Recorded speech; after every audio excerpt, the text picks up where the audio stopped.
Hold on, baby. We got a lot to talk about. It's been a couple of weeks, but we're going to dive into everything here on the Sooner or Later Sports Show. I am your host, Jay. Thank you for pulling up here on the YouTube channel and listening wherever podcasts are downloaded and listened to. While you're here, please wipe your feet, like, subscribe, rate, review, give us 5 stars. You don't think we deserve it? Just give us 5 anyway, and gift it. And so I'm bringing in everybody in.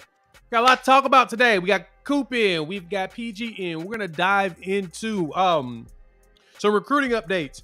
We've got some announcements coming up, and I'm pretty excited about those. And practice notes. Everybody's been seeing everything coming out, and I would love to deep dive into a little bit of that stuff, and we're gonna have fun. So hit us up on the Unfair Fan Line 430-901-1906 and leave us a message. Let us know what you think of the show. Leave a comment, like, subscribe, rate, review, all of that stuff. And yeah, Coop, PG, happy Wednesday, man. We're back. We're DAC. What's going on? How y'all feeling? What's going on? Coop, how's it been? You know, it's been a while since we've been able to really get together. Well, it's not really been a while. It's been, what, a week Yeah, no, or I mean two? everything's been everything's it's been crazy, but yeah, it's go time.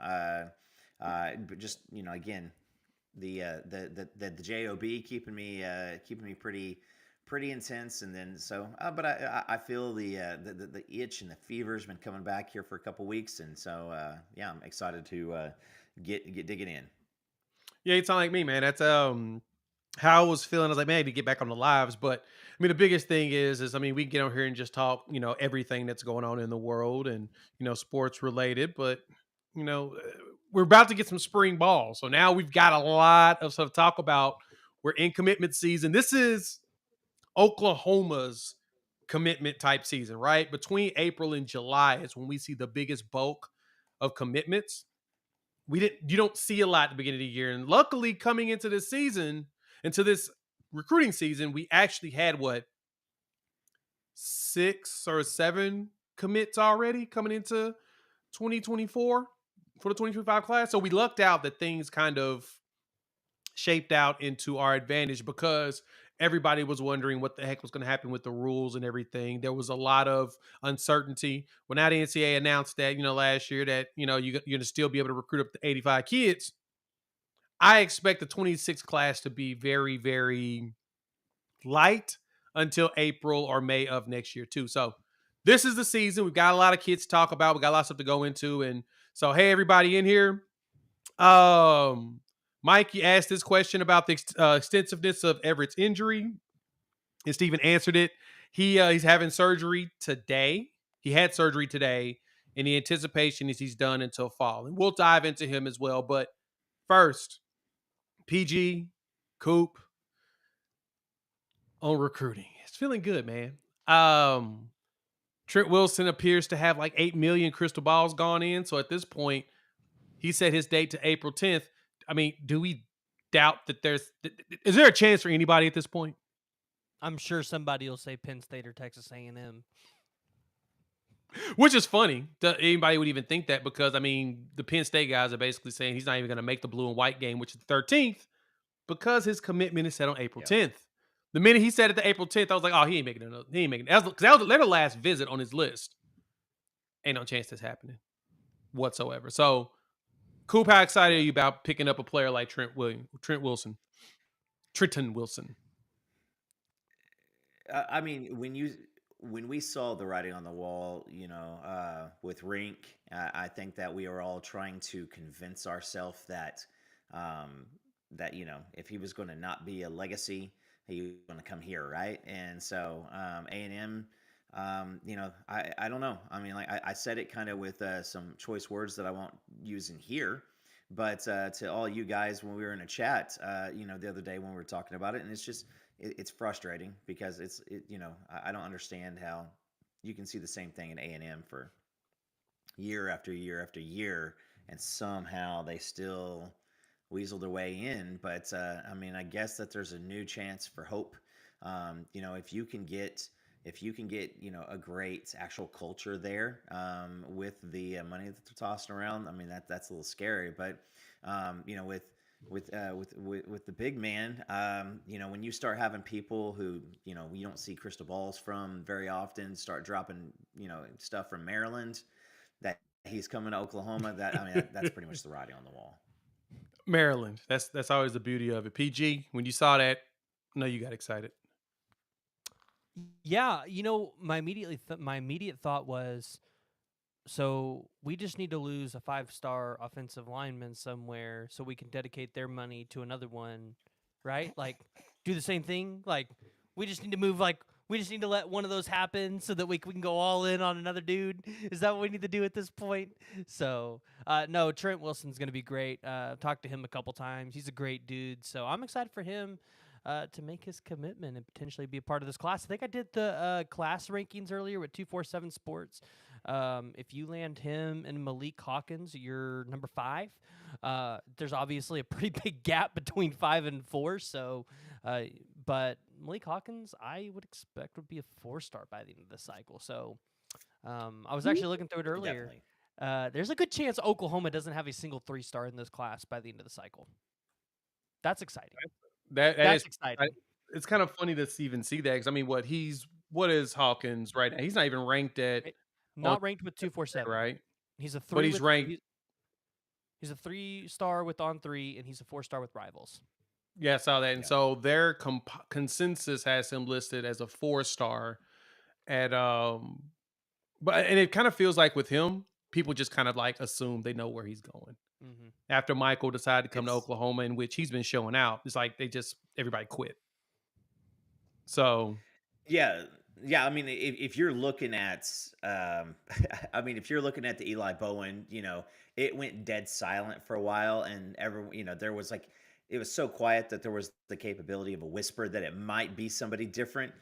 But I mean, it was. I mean, we knew, right? And so, but I tell you this is if Malik Hawkins, he looks like an absolute stud, and I got to say this is, I mean, if Michael has improved, I mean, because I'll talk about this at some point, but if Michael has improved as much as he has since Allen played Denton Geyer, 2 years ago, but yeah, it's. I mean, if Malik improves like that, and he's got the pedigree, and he's got the coaching, and he's got the influence around him, then I mean, the guy's going to be, he's going to be a pretty decent 4-star. Oh no, 100%, and Michael has been showing out in practice.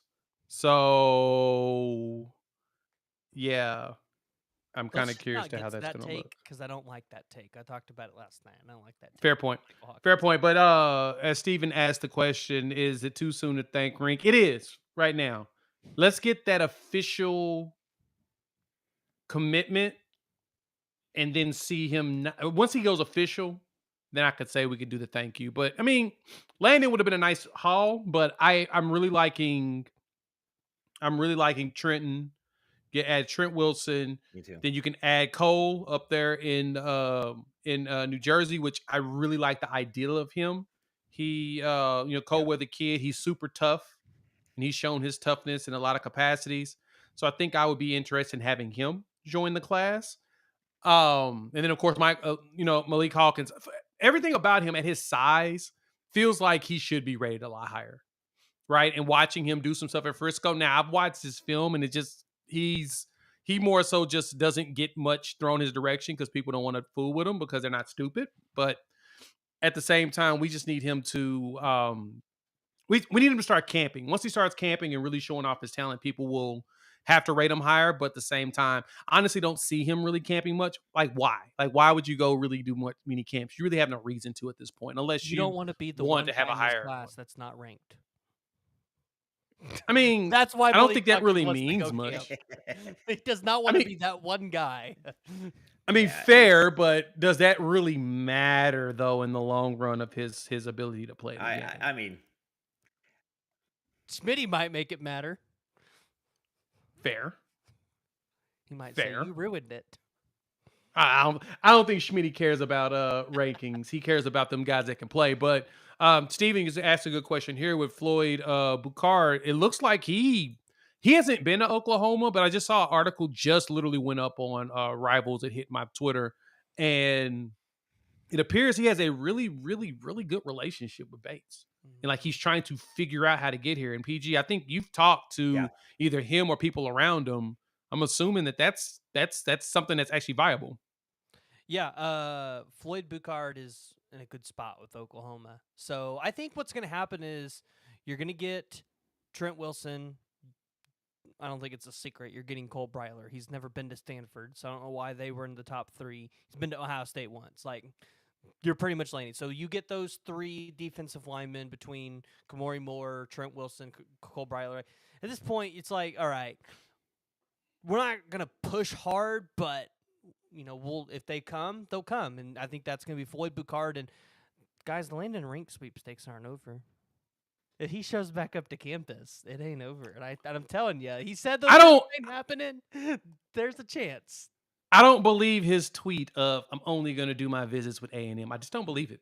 So, I mean, there's a chance you could end up with 4 defensive linemen in this class. But I think once they get Cole, I think they're not going to they're not going hard.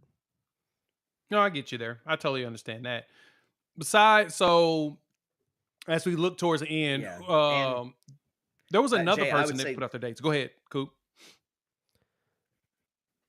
I was going to say, and also don't sleep on Kamori making a little bit of a rise this year too, because I mean the guy was a defensive MVP in the ranks last year, and as we were doing our interview, I think dude was 16 years old, and that's something that we just forgot about. I mean, obviously this class, a lot of these kids are still 16, 17, 18 years old. And so, I mean, he is going to continue to grow. And if you're worried about his old friend, who went across the street, I don't think it's an issue. I really don't, because I don't think that Missouri has made him a priority like that. But, Kamori is going to rise too. Has Missouri even offered Kamori? I don't think they offered him. I can tell you. I will say this, though. We can't take too many defensive linemen because you have to leave a spot for a certain 5-star defensive lineman in a different cycle in case he hits the portal. Get the F out of here. Are you two doing that again? We're not going to do that. We're not going to do that today. Hey, I'm just saying it could be this offseason. If things go right, it could be this offseason. This could be the year. I'm done. I'm done with you. I'm just going to say I'm done with you on this. No. We're not. We're that. Thank you for not even saying a name because that will not. No, I'm not. I didn't even say what cycle. I just said from a previous cycle. I could be talking about 2 or 3. It don't matter. Just we good. We're done. We're done with that one. That doesn't exist. So thank y'all for pulling up. Hit that like button if you're new to the channel. Subscribe. I see we got a lot of people in here joining from the not because if I'm correct, OU Insider's going on at the same time. Under the Visors happening, which is kind of funny that we're doing this at the exact same time. And but no, appreciate y'all pulling up. Coop keeps coming in and out. Everything on his side is acting fun and good. God, but Ollie Gordon room. Oh God, who says about Ollie Gordon again? Somebody, dude. This is the third. This isn't the same person. April This is Fools. the third person within an hour that has said something about it. Yeah, I've even heard about him to Oklahoma on a couple of occasions. I'm just like, look, until I physically see him on this campus, there's nothing about him that I would ever actually believe we don't need him. Real. We don't need him. No, we really don't. I mean, we're good. Honestly, our top 3 running backs are probably better than Ollie Gordon anyways. I mean, is that a hot take? I mean, debatable, but I mean, the dude was probably one of the nation's top running backs. So, but Coop agrees. I say debatable, but I digress on that. Hit the like button if you're new to the channel. Subscribe. Share also. Why? Because sharing is caring. We are like 60 away from 14K. We'd love to hit that number. So make sure y'all tell your friends, your people, and everything. So just keep laughing about this. I think it's the funniest thing in the world. But I want to talk practice. About to talk about practice, y'all. We're going to talk practice. Why do I want to talk practice? Because practice, baby. It has been good. We've been hearing nothing but good reports. I've been hearing from some folks on both sides of the ball. I know a parent on the offense or a parent on the defense shoot me some info about how people are performing. And Brent Venables had a presser on last night, 7th practice for the spring. And first off, shout out to him, the staff, everybody there. They given some unprecedented access, man. This is like the coolest stuff in the world, man. You're getting all kinds of interviews from the beat. So you're actually getting to hear from the players and how they're feeling and how they're doing. We didn't get that before, right? This is like the most access and opportunities that we've ever seen. And so now us as fans are truly in tune to what's going down. That's pretty flipping exciting, right? You don't get this very often. And so we need to thank Brent Venables for that. But what I want to jump into here is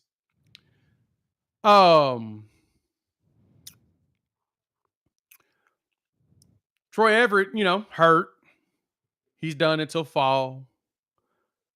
He's like the only real injury outside of Justin Harrington still recovering from his knee and Andrew Anthony recovering from his.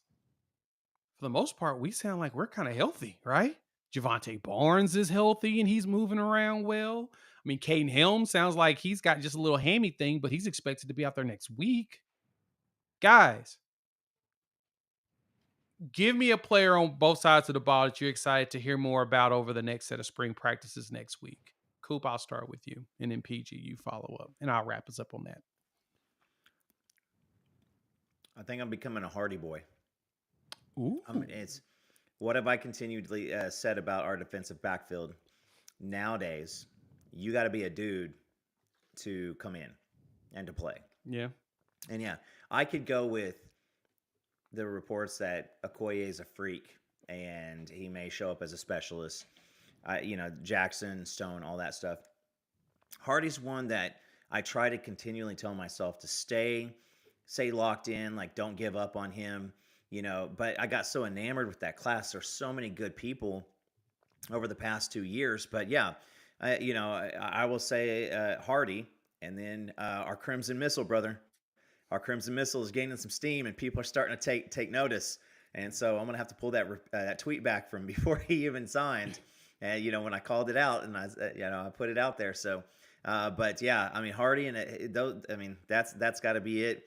But hearing Lou get out there and get out and rocking some people, I believe that Gabe and Teddy said he's one of those people who is not afraid of contact, or he has an appetite for contact. But it's like every time someone gets up after they get hit by Carter, it is a it's not like arms a little limp. Yeah, the arm's just hanging limp, and you're like, ooh, that wasn't fun. So yeah, those that's got to be it. Yeah, I can't wait to see this Lewis Carter, this arc of him. PG, what you thinking? It's just any player, right? Not new players. Because I'm really liking Devon Sears. From what you're hearing about Devon Sears, and yeah. I did a little bit of research. Did you guys know he was our highest rated pass rusher last year? And he only played 11 snaps, in fairness. But in the 11 snaps that he was on the field, he got to the quarterback 5 times in terms of the rush. So if what Brent Venables is saying is true about Devon Sears and the step up and the glow up that he's had in 1 year, this defensive line, as I was telling you earlier, you go out and get yourself a bleedy. This defensive line next year is going to be absolutely solid. So, liking Devon Sears, and then on the defensive side of the ball, I agree. I'm liking Lewis Carter. I mean, he's didn't they say he was the strongest person on the team last year? Easily, yeah. Somebody said that he I think it was Kanik that said that he definitely asked for weights for his birthday when he was like 5. And so, all he does is eat weights nonstop. Yeah, the dude's a beast. I would assume Lewis Carter is going to be able to bench more than that Texas player, right? Oh, yeah. He's probably tossing 2.25 up 15 to 20 times at his size today. Actually, I believe there's a video of Lewis Carter doing that right now. I'm going to search the Twitter bird and see if there is. And then Steven mentioned it in the chat this is somebody that we haven't really talked about a whole lot on defense. Taylor Heim. He's been getting a lot of hype over the last couple of practices. It's been BV has mentioned, and I think he's gotten up in he hasn't gotten up in size yet. His biggest problem is he hasn't gotten bigger, right? And so for me, and Lemon's right here spot on. Bauer Sharp, man, we're gonna have a tight end room that's gonna be stupid good because it's not only that Bauer Sharp is good. We've also got Hampton Fay. I heard is actually stepping up. He's the other former quarterback. He played at Michigan State, transitioned to tight end, and he's also he's what is he 250 something pounds at his height. So he's not a slouch. Like he's just as sizey as the others. And so man, if you get you get Bauer Sharp, you get Hampton, you got Devon Mitchell, who basically BV said that he's just got to refine his game and he's good. Yeah. And remember, Devon Mitchell's supposed to be like a senior right now. Like he's actually technically in his junior year of high school. And he's already bigger than most of your he's 6'3", 250 as well. 255 actually. I think that's what they had him listed. Tight end room is going to be dumb. I'm excited to see what they turn out to be. And then we ain't even talked about Jake Roberts. Can't even talk about him because he's been hurt, but he's coming back. K McIntyre looks pretty good in some of the 101s. Helm, when he gets healthy, he's going to be solid. Tight end room, Josh Fanuel. We've actually got a tight end room that I feel like has got some that's going to be able to contribute very well this year. It's offensively. Defensively, though. We're talking about offensive guys. Yeah. Who you got offensively? No, I said if we're talking offensive guys, I mean, I have been blown away with what we've been hearing about Heath Ozida and that offensive line. Yeah. Heath has been on it on the offensive line. I don't think he's got to be one of the most improved players this year on this team. Him and Sears probably are your offense and defensive guys. Sears. Yeah, I would say him and Sears will probably be your two because he's the one that's talked about the most. So that's a good one. I mean, it's. I'm gonna buy into it, but it's I want to see what Caleb Hicks is. Every single report is the guy looks like a freaking Terminator. He looks like if you're going to create a running back in a lab, it would look like Caleb Hicks. I think he's big. He's strong. I think that he probably can run the ball. He's got top end. I mean, he's got everything that you could potentially do. It is the mental side of it, right? Because DeMarco's not going to put you in there. If you've got ball security issues or you get a situation to where you're tossing out, a kid who's, going to have to be an extra, I guess a thing for Jackson Arnold to worry about. Maybe that doesn't happen. But I'd like to see what happens because let's be honest, we've got, and before Tatum shows up, we've got more running backs than we got carries already that we all want to see. So Hicks is supposed to be that spring just absolute star unless Megwa can get out there and do something in the spring. Which, I mean, Caleb Hicks, we've all seen the pictures. But this is like the fifth or sixth person now that's talked about Ollie Gordon to Oklahoma. Guys, I mean, I get it. Brian Clinton over at Heartland Sports wrote an article about it. But I want you to use your brains here for a second. We're all really hyped about Caleb Hicks. You've got Javonte Barnes, Gavin Sawchuk, Taylor Tatum, Xavier Robinson, Emeka Megwa, which is a guy that we saw later in the season for like a couple, or was it one game or two games that he actually got a chance to play in? Did he play?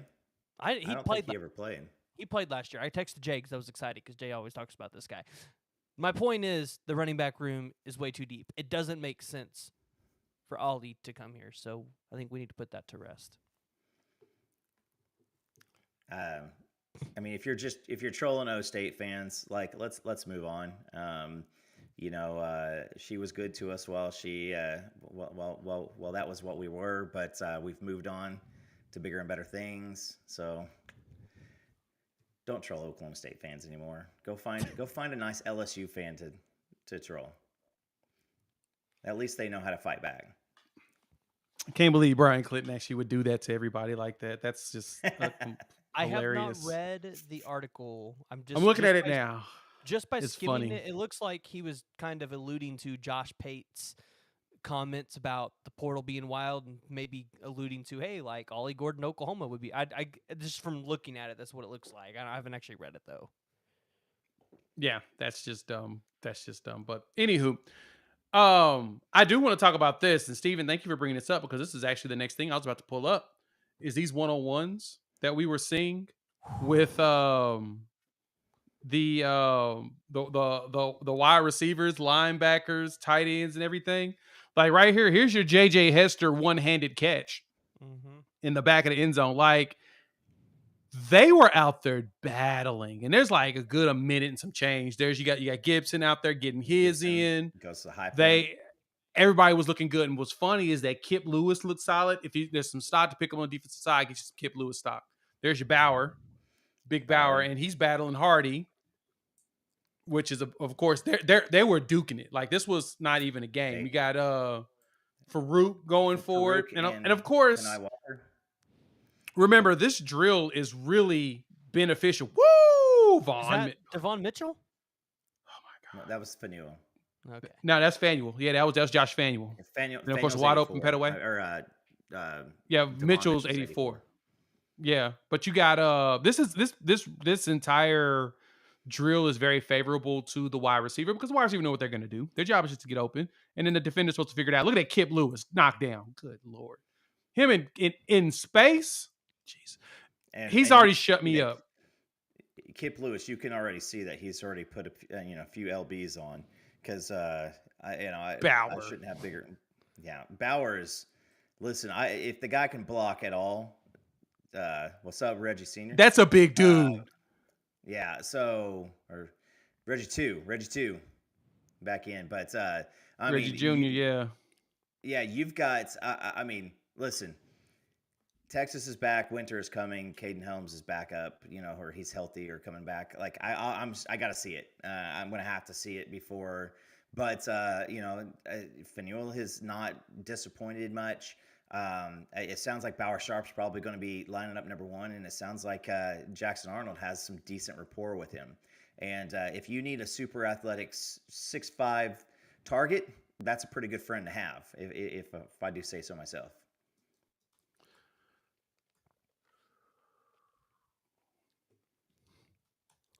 PG. What was that? Oh, I'm ready to see me some Zion Kearney. I'm ready to see some. Yep. I love that y'all saying that on these 101s though. I'm trying to see some carry on. Give me some. Yeah. Give me some giants. I realize we could have a wide receiver lineup of our tallest wide receivers in Jaden Gibson, JJ Hester, Ivan Carry. Who's stopping that? Like, please give me a team that is stopping that. Because you might have one or two tall DBs, but do you got 4 or 5? Because you could even run carry on at the tight end position as a flex tight end and do Nick Anderson, JJ Hester. Like, I told you, they were giving carry on the same speech they were giving Mark Andrews. Yeah. You're a wide receiver. Every once in a while, we're gonna have you line up on the inside of the slot, like a little bit closer to the offensive line, and then maybe once in a while put your hand down on the ground. But yeah, you're a wide receiver. Just that's what we're doing. So all you gotta do is just show them the Mark Andrews film and be like, listen, he's a tight end and a wide receiver. He's the same. Yeah, but you also have and don't forget, you've got a Jaquez Petaway or a Deion Burks, who again. So I can't remember who exactly it was, but somebody made a comment from the area, and it said Deion Burks at Oklahoma will become a first-round draft pick. I did see that. People are already starting to go. He's like, we have to curate the offense around him a little bit, around his skill set, and he's running at the slot, and so you may not see. I think a lot of people were wanting Farouk to the slot, but. I mean, if you toss out there, at a maximum time with Andrell Anthony healthy, you've got Andrew Anthony, you've got Jaden Gibson, you've got Nick Six, you've got Bauer Sharp. I mean, that right there is there anybody that you're not super comfortable with at that point? So yeah, it's I Good mean point. the offensive firepower is, but there's just one thing you need to do: be able to throw the ball, and we'll Here's probably my. talk about that soon. So I have a question Oh yeah. about Petaway because we talked about this last night on Jason's stream, and I said, at what point do we see a guy like Petaway hit the portal? And I'm not saying it's going to be Petaway, but like you have Brennan Thompson, who I would assume is probably the leader in the role of like, hey, we just need you to run deep once or twice a Mhm. game, and we're going to get you the ball. And I feel like that's kind of Petaway's game as well. And then you're like in the slot, and it's like, okay, so you got Farouk and Burks who can also do that. So like, where does Petaway fit in the rotation this year? Like, what kind of wide receiver is he on this team right now? Because I feel like he's really good, but there's probably at least two guys above him in the slot, and Brennan Thompson ahead of him in terms of just just run. And then when Andre Anthony comes back, that's going to be two guys ahead of him. I mean, technically, to me, I see Petaway as more of an outside guy than a slot guy. Yeah, I do too. I'm seeing your slot dudes are probably gonna be Burks, Brennan, and then Farouk, most likely, right? Your outside's gonna be Nick Anderson and Gibson for the most part. Andrew Anthony, depending on he's back, should be back. It'll be what, 11 months from his surgery once the season starts. There's potential he'll be ready to play. There's potential that he may not be. It all depends on how he heals. But right now, I'm not seeing him in a knee brace when he's walking around practice. So that's a good that's a good indication. But I'd say Petaway is probably going to see some action because I think we're going to run a lot of 4 wide setups, right? And if you run a lot of 4 wide setups, you're going to have opportunity to play a lot of different people. Now, honestly, if there's anybody out there that I believe is going to force their way on the field, it's going to be Carry On. Because if you imagine having Carry On, uh, Nick Six, Anderson, Gibson and Gibson out there, I mean, that's 6'4", 6'5", with Bauer 6'6", Sharp. with Bauer Sharp at tight end. That's stupid. But that's my right? point.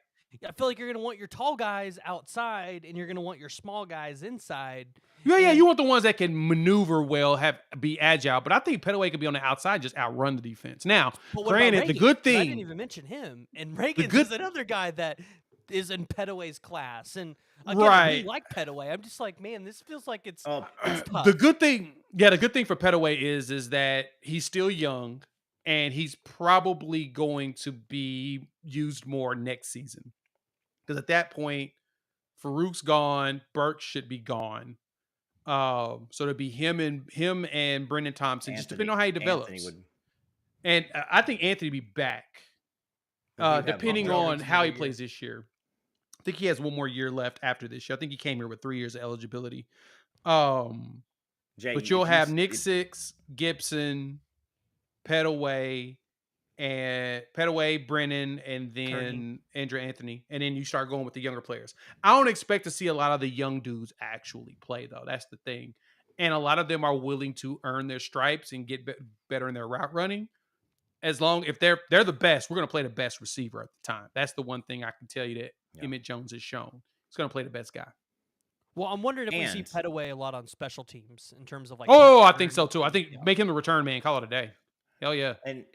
And so, I mean, if you remember seeing pictures that Caden Durham was posting out last year, like they were all running, track against each other, and Petaway was up there. So Petaway he's not Brennan Thompson and Deion Burks, but I mean, he is a half a sliver back behind them. And if you remember at the end of the last year, Neo said it dead on, is, you run motion. They ran a lot of plays for Petaway to where they had him running away from the quarterback and catching something on the move. So, I mean, yeah, you're going to put him in motion and have him running, try to get him, the ball in space. He's already starting to lead some of the team workouts. So I think that developing a little bit more of a voice for leadership, that's a pretty, it's a pretty cool thing to hear. But then, guys, we're also not going to be running hurry up like we've done the past couple of years. So you've got more opportunities to swap in receivers. So I think we'll see more of that this year than we did, because we're not going to do a 3 and out in 11.5 seconds or, try to go score in 37. So we'll see more players play. That's a good point. That's a very good point. And so the bomb asked this question earlier. I had to make sure I get back to it. Kickers. BV talked about that. We're good in his eyes right now. Now, granted, I'm going to say this. I'm going to place this disclaimer on there, and this is no shade to anybody there. But until we see it in game, don't mean nothing. Because a lot of these kickers do very well in the controlled environment, climate, and kick deep passes against themselves mentally. We're gonna have to see what they look like when in the game, and we actually need them to make a kick. So BV said yes. But at the same time, I'm just going to wait until. But I heard Liam is actually booting some 56 yarders and stuff. I think I saw a video on that on Twitter. I was trying to find it a minute ago, and I couldn't. But I know there was one in there. So what do we do when BV rolls out Zach Schmidt? Do we riot? No. I mean, if Schmidt's making them. Hey, listen, you come out and you got one job. And it is find the two yellow sticks, kick it right between the two. That is it. Like that is your job. And so it just I want to see in year 3, like, are we still throwing out the same situations and are we not correcting stuff? And I just don't think you should bring in, a couple different kickers. Then Gavin Marshall's transferring out. I just don't think you do that with the full on, like, let's just keep the incumbent and see if anybody else wants to take the job from him. I do believe it's wide open, and I do believe that we're seeing guys hit field goals. And I mean, you got the non-conference to get it worked out. So I don't know. Maybe we see BV, running some 3 straight dives inside the 35 just to see what our field goal kicker looks like. It's true. Now, there's one thing to also consider too is let's transition that actually. Thank y'all pulling up. Hit the like button. If you're new to the channel, subscribe. Help us get over to 14K here. Help us get to 1,000 on the recruiting channel. Appreciate all the love and support you always bring in. Let's talk about that D-line though. Let's talk about it. So BV talked about in the presser in one of the videos I just dropped. If you haven't watched it, go ahead and watch that. More details there, but at the same time, let's talk about it here. We got 2 dudes pushing close to that 300 mark. Sears, as well as G-Baby, Grayson Halton. Sounds like BV is over here trying to up the stock on Grayson and has a high expectation of the kid to have a breakout year. Got to ask the question, do you think this propaganda is properly placed? Or do you feel like G-Baby still needs some work? PG, let's start with you. I think it's properly placed. You look at Grayson Halton. He played 91 snaps last year. Again, pretty small sample size compared to a couple of your starters where Coe and Dejon Terry played over 300, and then Kelly and Laulu were over 275. And Lacey also played 385 snaps last year. So he played 91, and he was graded out at 76.2, which was number 4 on our squad. So in terms of guys that are returning, he is number 3. Technically number 2 if you take Sears out of that, because Sears only played 11 snaps last year. I believe it. It's just a matter of Grayson Halton actually being able to stay healthy, right? I believe it. That's a good point. Cool. When we talk to recruits and then other guys on the team like Coe, everybody always brings up G-Baby. So, I don't believe that it's coaching propaganda necessarily. I don't think it's that. I don't think it's that to push people. I think weight was a big deal with him. Health is a big deal too. Best ability is availability. But we made a big deal over the defensive lineman being up over 300 last year. So, we got some cats that we really need to get closer to that. I think with Dejon Terry being up and over, he is who he is. He's going to continue to push that. Halton has to. I mean, he's got to. It's time to put up or shut up, because he's got 2 freshmen who don't mind taking every snap away from him that they can. But I think he has that. He has the locker room. He has the charisma, and I think a lot of people really do like Grayson Halton. And it's not about his ability to pass rush. It was about his ability to be big enough to take an SEC offensive lineman week after week after week. Because we can't be trotting out there 280-pound defensive tackles, because they're going to end up, flying through the uprights more often than our field goal, kickers football. So I want to see some weight added still. you start hearing about guys like Champ Sanders too. I think that he is going to have a role. I think that he is, getting in the eyes of a lot of people. It was because I think coming out of last year, I don't think anybody really expected him to stick around. He was a portal watch guy, but he's got some good weight and he's starting to, kind of, put some smiles on folks' faces. So I'll go out on a limb and say, hey, D tackle, either side. I don't think that is an issue for this team this year at all. Yeah, and even I'm glad you mentioned Champ as well as with Grayson. The biggest things with them is because of their size, you got to make sure that you can handle that week in and week out bruising, which is where that competitive depth is key and critical. You got to be able to have guys and be able to handle that attrition. It's naturally going to happen. You're going up against a conference where just about everybody's running with 300 pounders on the offensive line and the defensive line. I mean, heck, I went through some of the other schools, man. Georgia's got like 6, Bama's got like 5, Texas has like 4. I mean, hell, Vanderbilt has like 4 or 5. It's just you get big dudes there in the SEC, so you got to keep your eyes. You got to have guys that can handle. Keep your eyes open for guys that you can go pick up, and you got to have guys that can handle, the battle you're going to have underneath. So, but I'll tell you this, man. When it comes to edge, and all of that, why did my screen just go black? That was weird. That was the weirdest thing in the world. Did I lose everybody? I didn't lose y'all, did I? No, Let's bring that back. CPG. All right, we see PG. That was my bad. I don't know what happened. My deal decided to act really, really weird. But anyway, point taken is you gotta have enough players to be able to swap guys in and out. So anyway, I think defensive line wise, we're gonna be good. I don't have any concerns there. What did you say? What did you say? Defensive line wise, I don't have any concerns. Do you realize the words that just came out of your mouth? Oh, well, I don't have any concerns. When was the last time we've heard somebody say that? I mean, it's how we felt about the defensive backfield 2 years ago. Is like, that's the first time we could say, like, good Lord, like, we have a defensive backfield. I mean, we said that same thing about the wide receivers last year, right? We walked in with nerves of steel coming in this past season, saying, "Man, and I'm worried about the way that this wide receiver room's gonna be, man. We ain't got nobody to step up." And then Nick Six goes out there and gets 10 touchdowns, and Andrew Anthony shows you that he could be an All-American. If he would have stayed healthy, that dude would have had almost 100 catches. Now, to the videos that you were just showing, I don't know if it was included in there, but Grayson Halton and Stoya posted it on Twitter, went up against Eugene Brooks and flat manhandled him, which, yep. If you guys remember, Eugene Brooks did not lose a rep in camp.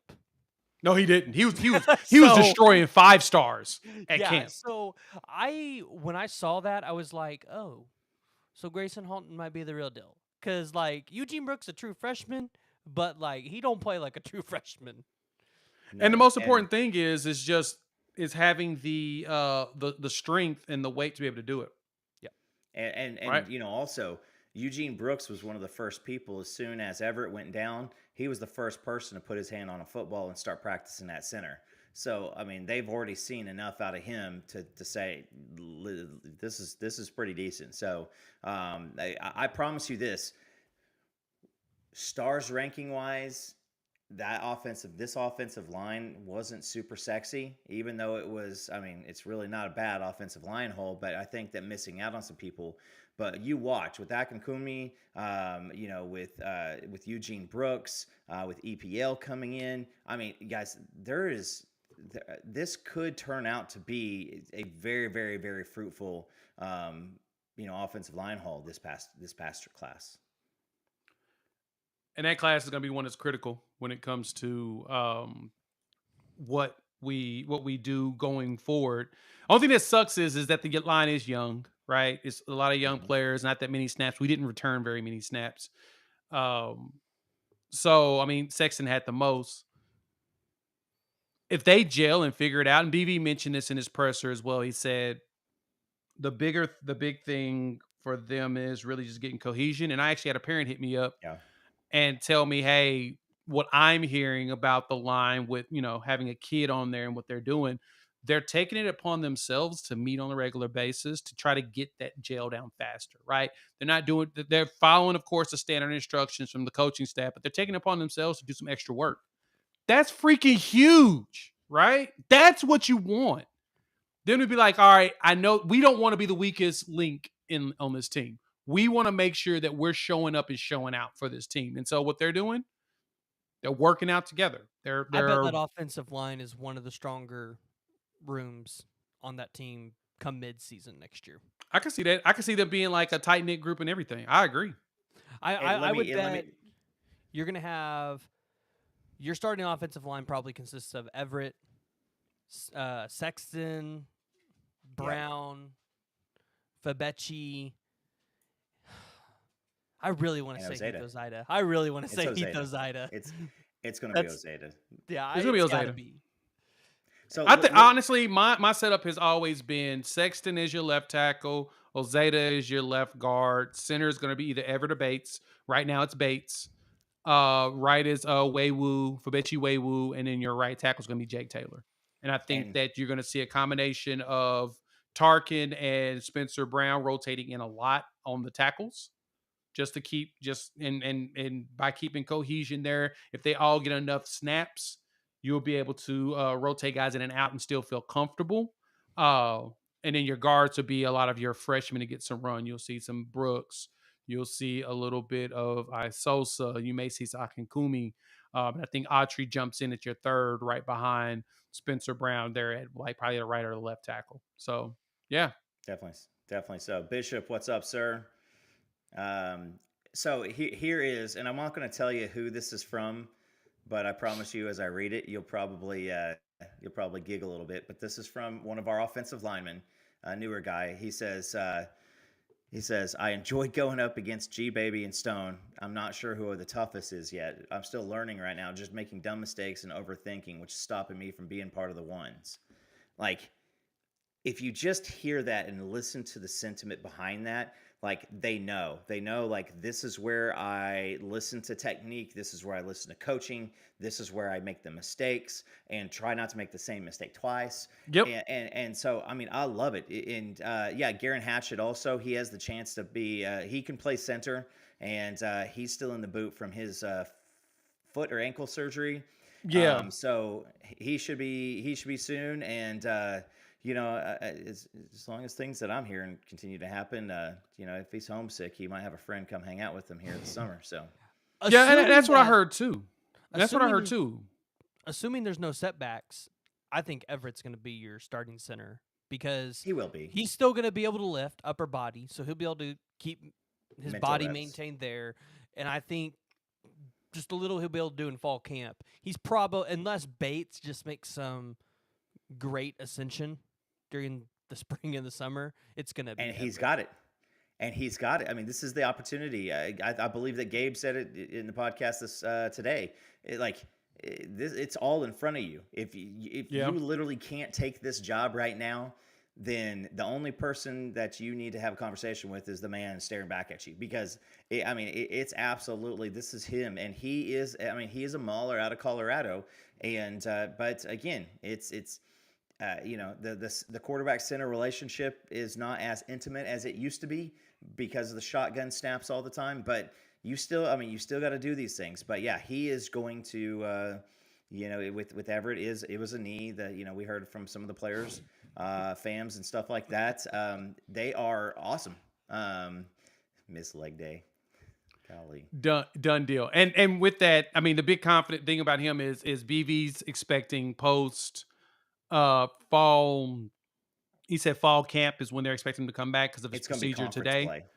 Yeah, it'll be probably closer to conference play. Now, the good thing is that Stephen pointed out here, we still got Hatchet. And as you mentioned, Coop, we're just waiting on him to get healthy.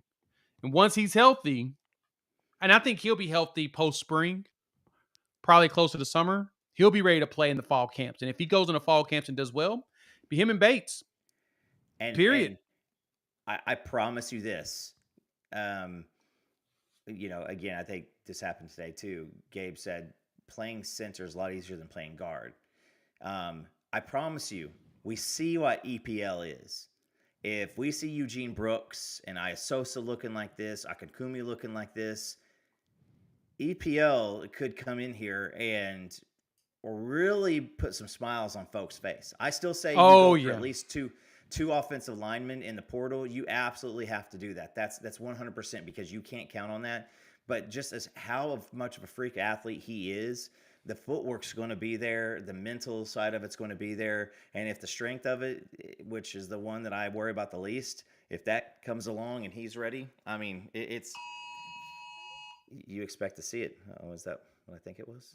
Yeah, a little emergency thing. Yeah, it popped up on my phone, which is weird. Who's But the what I'm true going to freshman? definitely do. Who's the Go true ahead. freshman offensive lineman this year that plays the Caden Green role?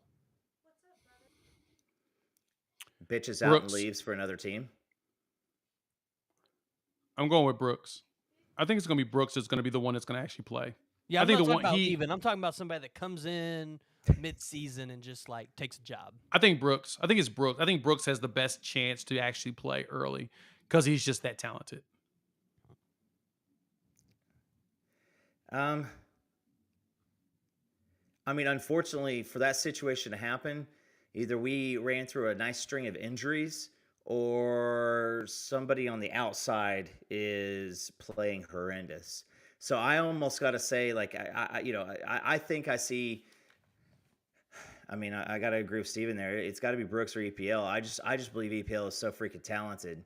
I'm shit. Yeah, I mean, you see him running some H back, like that's Robbie. You got it. Hey, dog. Man. You know what I think Listen. about Robbie when you say that? I think about if y'all haven't, go watch Vita Vea's high school tape. Yeah. He actually Yes, at 300 yes. something pounds, he played running back in high school, and it's stupid. Like it's not even fair. It should be against the law that other high schoolers had to try to tackle this dude because not only is he that big dude, he's strong, but the dude's very agile, very light-footed, and he's actually got some speed. It was not fair, dog. I mean, I would love to see that too. We could do a package played like with Texas attitude. did with was it Murphy or Sweat? Yeah, Where Murphy. they goal line and you. Well, I mean, Yeah, they tried that to try to muscle us, and that's kind of why we it worked out well. whooped that ass. So Exactly, it worked out very unreal can for them. EPL go play inline tight end? You know what? I say this, Steven. If you run him out as an extra tight end on the goal line against Maine or some shit like that, like that'd be fun. Throw a freaking flat, throw something in the flat to him. If it looks awful and gets run back for 2 points, I don't care. I want to see it. I would love to actually see that. Wanting EPL to run at them. I don't think a single linebacker in the country would want to see that themselves because that is one of those where you just like, oh, that's not nice. That's disrespectful. Is that a business? Is that a business decision? Yes, absolutely. You just look at the coach and be like, I mean, we're freaking Maine. What are we gonna do here? like, what are we gonna do here? Now, and I've said this a lot, and I really very true. I really think Venables should do this, but do you guys think the main game we get through a quarter and a half and you see a bunch of true freshmen playing in that game? Like, yes, you're pretty much seeing the future of like they're trying to see what they have in their future and just letting those guys play because it's pretty much bye week. Just let your starters stay healthy and play all the really really young guys and see what you got. You'll probably play them you play in the first quarter. After the first quarter, you'll probably start rolling in just the young guys and making sure because I say by first quarter is 28-0. It should be, right? The defense should have at least one touchdown, and it should be at least 21 points by the offense, and we should be out there just cooking. Now, yeah, we should be able to go demolish them. It's like you said, it's a bye week, so at that point, you're bringing your second stringers, you're bringing your freshmen, and we ain't even got over there to the secondary yet because BV pointed out two freshmen that I was like, okay, actually pointed out three. He pointed all three of his freshman safeties. He talked about Powers, and he talked about how Reggie Powers playing at Centerville there in Ohio, and him playing for a school in which this is good insight for those paying attention to the recruiting world. They go after certain players at certain schools for this particular reason based upon how they're actually coached. And so BV talked about how well coached the kids are at Centerville. That's why he wanted Reggie. Tampa Catholic's another school that you'll see Oklahoma heavily involved in because he likes the way the kids are coached, right? So there's certain schools to pay attention to that he pays attention to because of their coaching and all of that. That being said, talked about Boganowski looking solid. They can't wait to get some weight on him. and get him going, dog, Bogo's gonna be stupid good. Him, Powers, Hardy was out there knocking down passes. PV gave him some love. The fact that, and this was the last thing I'll mention on it, BV made mention of this, and I want to get y'all's thoughts. He talked about how I guess you could say the quote unquote problem, I'm paraphrasing him, that we kind of saw last year, secondary wise, is just we didn't have enough snaps. A lot of young guys actually played. A lot of guys played that had never played at college football level before. So, I mean, you saw Gentry out there, right? Josiah, when he was healthy, he got some run. Besides Woody and Kanai, Kendall Doby was playing JUCO. He didn't play at the D1 level yet. So you had a lot of secondary dudes that never played D1 ball. And so that's where they were figuring things out. Now that we've got that extra year experience, there's no excuse for the secondary to not be the best one in the SEC at least, right? Yeah, I think especially with adding Des Malone, I'm just curious to see how they're gonna work Yes. Woody Washington into the secondary, So because I don't think you take he's gonna. I feel like he's got to play a lot of corner. he's gonna be everywhere. And for him, he even mentioned this in one of the interviews. They're playing him at safety. They're playing him at a little bit of cheetah. They're moving him around because that's the one thing he wanted to do to up his draft stock. But at the same time, because of the depth, that gives them the ability to test out in new areas. If I'm correct, Ali runs a 3 safety high sometimes. Yeah, we've talked about that a little bit. So yeah, so I'm anticipating he's going to run with the safeties occasionally as they rotate the younger guys in too. Like if it's a passing down, you're probably going to see a lot more Woody. If you're running 3 high safeties, I would imagine the look would be you're running 3 interior guys. You've probably got 2 traditional linebackers and Deshaun McCullough in your linebacker core. And then you've got Peyton Bowen, Billy Bowman, and let's say a Woody Washington. And one of those guys is playing the safety that kind of plays in the backfield. And so I would assume that's how it looks. But then at the same time, you can make it to where one of those guys can come up to the line and McCullough could go up to, step back a little bit. Yeah, I mean, that I would feel like that's what you would do at that point because McCullough can play on the line with the guys. He can play at the linebacker position, and then you've got a Peyton Bowen or I guess Woody Washington who can play in the backfield but also come up to be the linebacker. I think your biggest question there, you potentially 2 cheetahs. Your biggest question there is going to be around, because this is going to be an obvious passing down, so you're probably not going to have McCullough in the game. You probably wouldn't have him out there. They're playing him at will though. They are playing him at will. You'd probably still have Kanik and Stutzman, and then 3 safeties. That's your 5. 3 on the line. I love Kanik, but is he good enough to play over Lewis Carter or Samuel Masigo or Kip Lewis? As of right now, yes, because he knows the book. And supposedly he's doing good with the book. Now, Kip is a good question. I think Kip will probably be better in coverage. Actually, you may see Kanik and Kip out there on a passing down, on a guaranteed passing down, because both of them have the speed and probably a little bit better in coverage. So let me rewind a little bit. Here's a hot take for you. I don't think Woody Washington belongs on the field anymore at Oklahoma. Really? Ooh. I think the talent has surpassed him, and I don't think that him trying to slide all over the place has anything to do with his knowledge of the system and versatility. I personally do not believe that. This is 100% not something I've got insider, but I've seen Woody Washington fail in famous fashion too often. And I believe that if we get into some more cornerback health issues, yeah, that's never anything wrong to have out there. But, with Robert Spears Jennings, Peyton Bowen, and Billy Bowman, those 3 guys are your number 1, 2, and 3 safety, and he's not taking snaps from one of those cats. I think that, with guys like, Des Malone, Kanai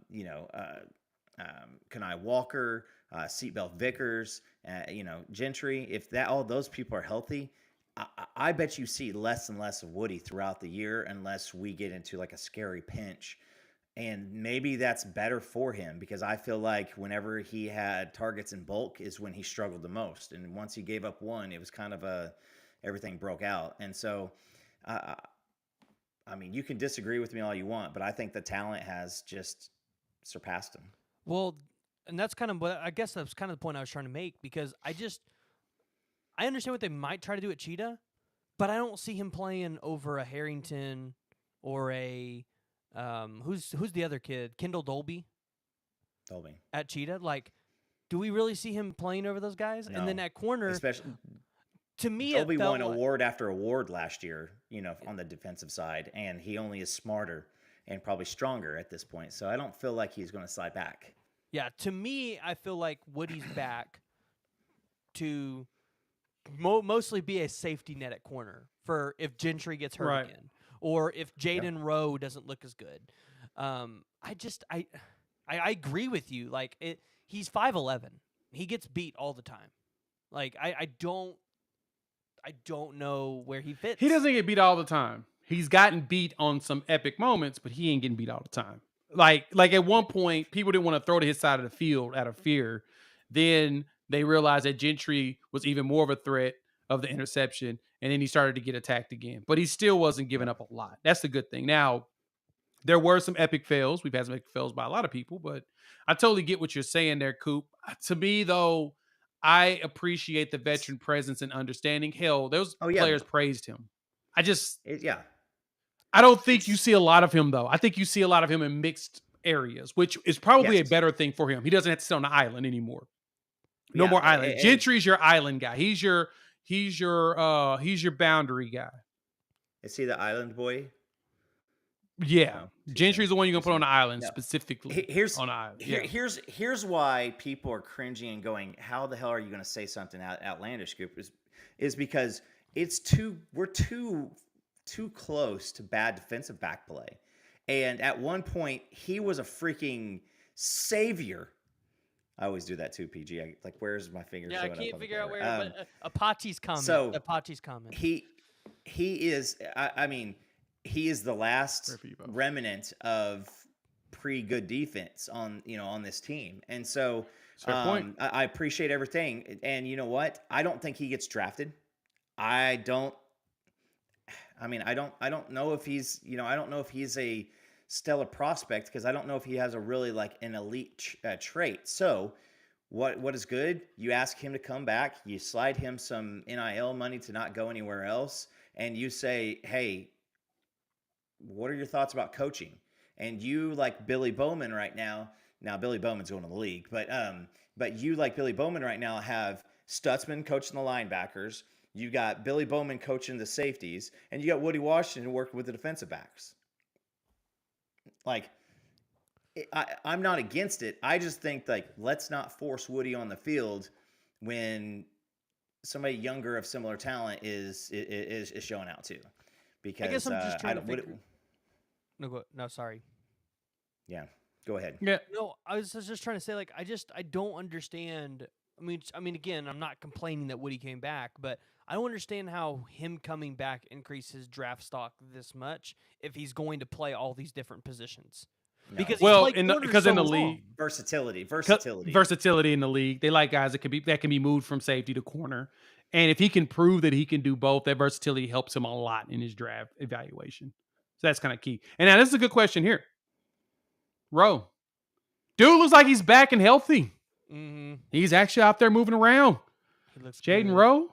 Dog, he's 6'2", and he's a track kid, so he's fast. He's and he's 6'2", at 200 and something pounds. Yeah, he's the dude I've dreamed about at corner. I just need him to get it all together and get healthy. Well, because it's all been shoulder. That's the thing it's always been shoulder. It hasn't been legs. You want to know the great thing about Rowe? Onion and get you. Yes, there you go. Rowe being healthy is another Tulsa kid this year that looks like they're going to show out. J.J. Hester, Jaden Rowe, Gentry Williams. 220. We need to start showing these Tulsa kids that, hey, not only do we want you, but we can develop you too. And there's another one, Jacoby Johnson. Like Jacoby is going to be pressing for starting cornerback also. I think it's Gentry, and then I think you've got Kenai Walker, who has looked phenomenal. You've got Eli Bowen, who's already turning folks' heads, so he's going to be another one. Yeah, Josiah Wagner, who if he can get his weight up and just watch the nagging injuries, and then Makari Vickers, and then and Des Malone. So I mean, you got all these guys. You know I what's mean, funny? You know there's somebody that we haven't again. even talked about? That you haven't even mentioned? Oh, is it the kid from Jeremiah UNE? Newcomb. Oh, Oh yeah. We didn't talk about Jeremiah Newcomb either. But he ain't even here And, yet. No, he's not. But listen, Jacoby Johnson at the All American game, he was the best looking prospect I think that we had at that game. Last year, 2 years ago, whatever. And he is going to be an absolute stud. And Reggie 3, he is going to be an absolute. But Yeah, RG3 is going to be nice. Safety. So Yeah, he's a safety. So I said this several times, guys, we're going to start seeing names leave this team that are going to go and start on Power 5 teams, competitive Power 5 teams, because we are hauling in actual players. Yeah, we're hauling some so dudes. we're going to see a Jaden Rowe leave, or we might see you're going to see things like this. People we want nothing to do with leave because of it. Because when you bring in a guy like Reggie Powers Jr., he comes in and he's ready to work from the get. And I promise you, he is trying to take your job every second of the day. And then Ollie Gordon's obviously coming to play safety too. So. It's fucking every 2 seconds. And what else we need to talk about? We need to talk about Robert Spears Jennings, who's out there starting at safety and battling it with Bowen. It helps that 2 of your cornerbacks didn't come in until the summer this year. Now this is a fascinating one right here. Pachotti, Helms, Rowe, Hester are ones that Keaton thinks could hit the portal. Helms isn't going, and Hester are not going. Those 2 I know for a fact are not going to. Pachotti's not going. Yeah, I heard Pachotti's just recovered from his knee surgery, which he'll be back, I think, fall is the expectation for him, because I think he had tore something, didn't he? Yeah, he tore his, I think it was his ACL, and I think it happened either before the Tulsa game or after the Tulsa game. So, yes, competitive depth, everybody. Yeah, competitive depth. Ollie Gordon, he's the number 3 on every position. And Venables wants Hester to play more, so I don't think he's going to leave. Hester's actually getting some good talk in spring. Yeah, he's making some good catches because he looks healthy too. I would bet Rowe sticks it out one more year before he portals.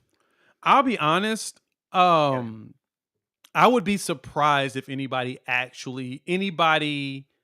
of a non-PWO, I'll be surprised if any of them hit the portal this time around. Now, I heard, though, that they fixed their scholarship issues, right?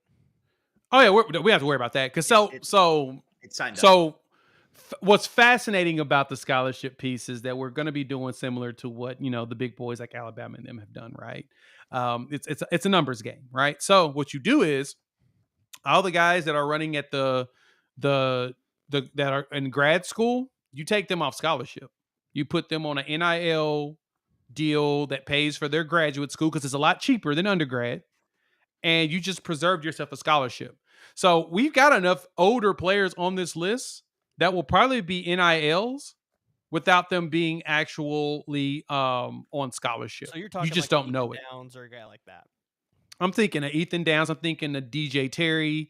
I'm thinking Devon Sears. Well, because in my opinion, and I don't know if you guys agree with this, and I don't know if they're doing this because this would be the smart. Anybody in state should automatically be a PWO plus because their tuition is going to be cheaper than anybody from out of state anyways. I mean, it's fair. That's a fair point. I totally can see that. But the thing is, going to pay them plus what they'd be getting if they were on scholarship anyways.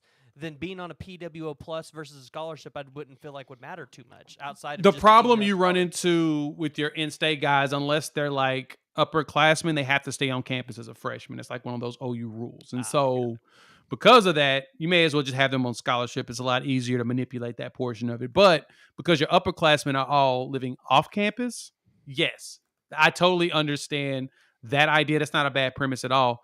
But with a lot of your seniors and stuff, hell, Bowman's probably on NIL plus because they're grad. A grad school's much cheaper than what the undergrads are having to pay. You take advantage of that opportunity and you throw them on that. So we scholarship numbers I'm not concerned about. I'm not worried about scholarship numbers at all because I think that they've got that manipulated enough to where we're going to have a lot of people that, yeah, we're good.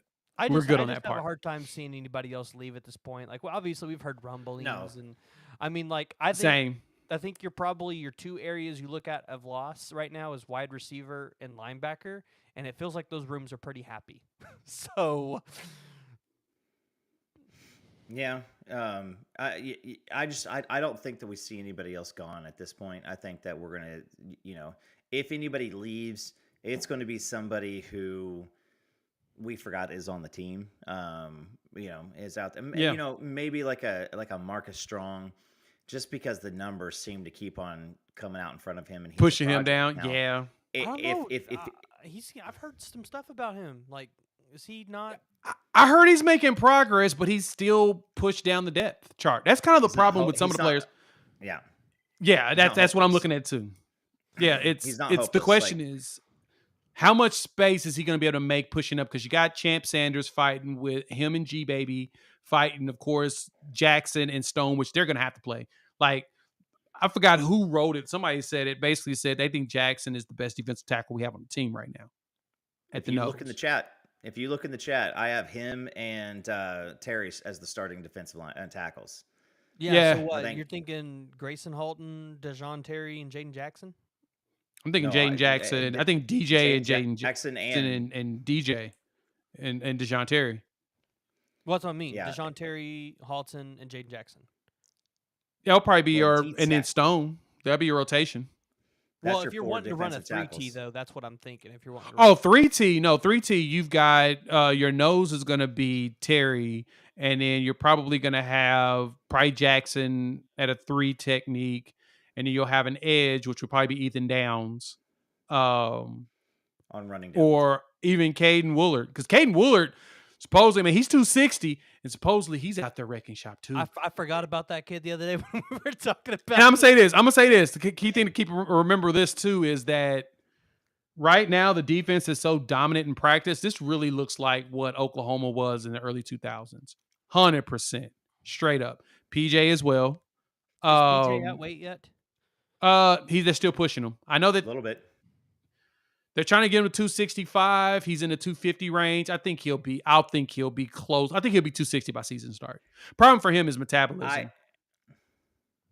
That's going to be it. So that's the issue that we were talking about in our text the other day is you got guys like Dasan McCullough, PJ Adebawore, Jonah Williams, if that comes to fruition. You're starting to get these physical freaks that could play safety, rush end or cheetah or linebacker, and it's like, where do we want to put that person? Because the Isaiah Simmons of these world, like, that is a difficult thing. It is extremely difficult on if you like where are you going to be dominant, because it's a system-based deal. So I personally think that PJ he's damn near there, and I think that it's a light bulb. Yeah. I think that it's a situation to where he needs to go up and he needs to win early this year, to where he starts going, wait a second, I can do this all the time. Like in Happy Gilmore, when he's like, maybe I should just try to get it in one shot all the time. And he's like, yeah, maybe you should try that, punk,